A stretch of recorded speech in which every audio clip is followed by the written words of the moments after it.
With the 4th pro Valorant season getting underway, I decided to look back at what might possibly be the greatest tournament run and peak by a Valorant player so far.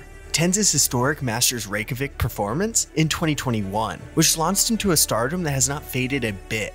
But after being unable to reach this peak since then, people have been calling Tenz overrated or trying to talk down this legendary run. So I'm going to analyze the stats and journey he had in Masters Reykjavik to see just how high this peak really was. But before we get into that, make sure you subscribe, as I'll be putting out videos all throughout the Pro Valorant season, so you don't want to miss out on that. So prior to his run on Sentinels, he started his Valorant career with Cloud9, who he had just played for in CSGO before switching to Valorant. And right away, he looked like one of the best players in the game. First becoming the first Radiant player in North America, as well as in his first competitive tournaments, picking up a 279.3 ACS, as well as an impressive 405 first kills as an entry player, primarily on Jett and Reyna. But towards the end of the invitational tournaments in that season, he did start to utilize Raze a bit. But Tenz was the main bright spot for the team, as they picked up a pedestrian 32-19 record throughout the early tournaments. With a C9 roster struggling in a few matchups they should have dominated, but it was clear that Tenz was carrying this team further than they actually should be. And in the first strike event,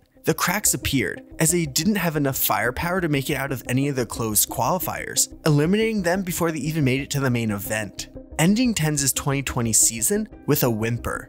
And that's where Tenz's Pro Valorant story could have ended, as he decided to step away from the game to pursue content creation at the beginning of 2021, with him sitting out of all of Challenger Stage 1. But that was until something big happened.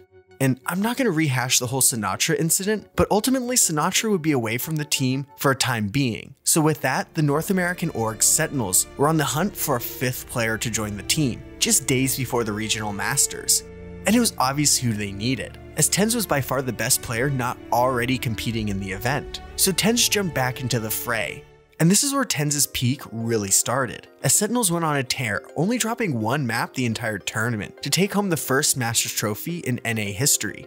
And this was largely off the back of a red-hot Tenz, who looked to have zero rust from taking 3 months off of competitive play, with stats such as the best ACS in the tournament, while also picking up almost double the amount of first kills as first deaths, meaning that he gave his team the early advantage in just about 20% of the rounds all throughout the entire Masters win.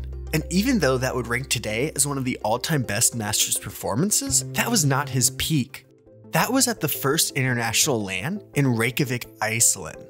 After only dropping 2 matches in the entirety of Stage 2, they won the Grand Finals in a 3-0 sweep against Version 1 to qualify for Masters Reykjavik, with Tenz picking up 14 first kills, with 5 of them on V1's Jett, Penny. With a 263.2 ACS, he was leagues above the average entry player, who held a 243.3 ACS, with only 100 Thieves' Asuna putting up a higher one.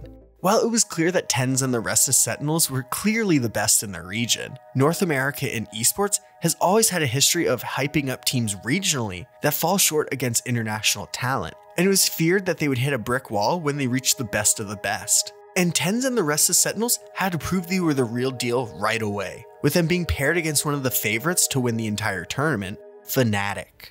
But the duelist combo of Shazam and Tenz helped them pick up Fnatic's pick of Icebox 13-11, with Tenz picking up 25 kills to only 18 deaths on Reyna.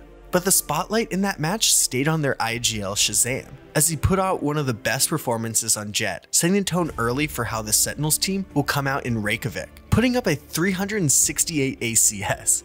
They were able to finish off Fnatic in 23 rounds, with Tenz now jumping on the Jett to continue Sentinels' dominance, with 24 kills, looking like whoever they put on the duelist role would pop off.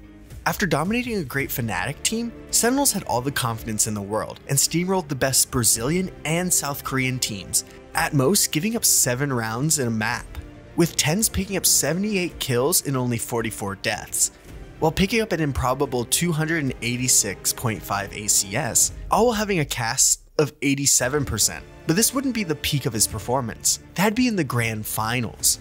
where they again faced off against Fnatic, and it was a lot closer than the scoreline says, as the first 2 maps went to overtime, with Tenz putting the team on his back on Fnatic's pick of Bind, with the best VCT performance on Reyna, with 33 kills, with 8 of those coming against Durka, shutting down Fnatic's biggest weapon. They finished it out on Haven, with Tenz continuing to top frag, with 6 first kills to 0 first stats, capping off the greatest performance by a single player in a major event.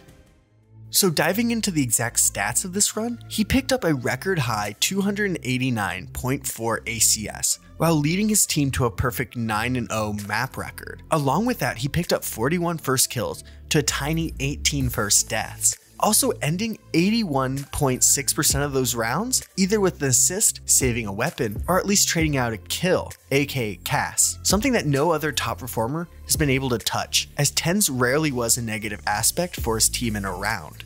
Overall, this performance was just unbelievable and put Tenz at the absolute top of the Valorant world.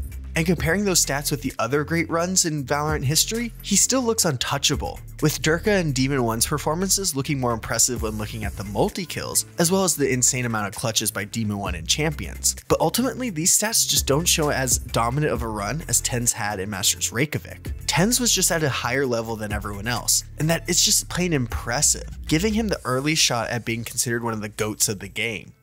But unfortunately for Tenz and the rest of this version of Sentinels, this would be their peak, with them falling out of Masters Berlin early against Envy and being upset by Crew in the dramatic fashion in Champions.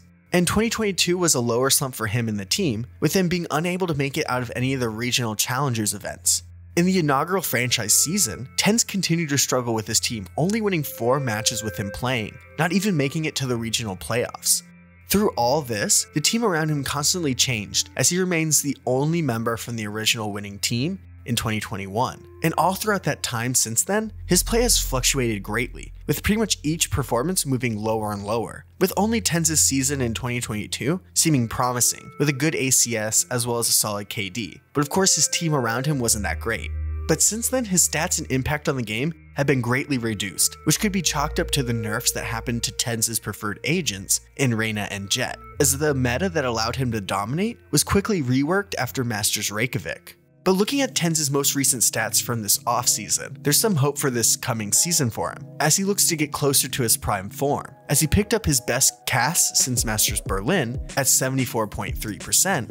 He has a pretty high amount of first kills, which could be a nice bonus for the team this season, since Second has always been able to do the same on the entry role. This is all because of the changes they have made around Tenz to better utilize his abilities, like they did back during the best run in org history. Of course, it's hard to reach a peak that no other player has been able to reach in the past 2.5 seasons, but this version of Sentinels could be his best chance to recapture that glory.